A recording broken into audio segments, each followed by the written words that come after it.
Árni, bara góður leikur á baki. Hver er svona fyrstu viðbrögð eftir þennan hörkuleik? Bara draugfúll. Við vorum bara sofandi fyrir áleik. Létum bara vaði yfir okkur. Svo spyrntum við það sem móti í seinni áleik og komum með smá svona kjark og kraft. Þá var þetta ekki eins og öll fyrir þær.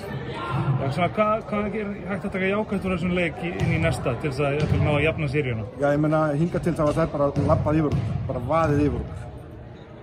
Núna í seinni áleik þá sögðum við bara stopp og hættum að láta vaðið yfir okkur. Ef við getum það þá getum við mögulega að spila mútið. Tala um Evu Víum, hún bara steg alveg rosalega í þessu leik og átti mjög góða kafla.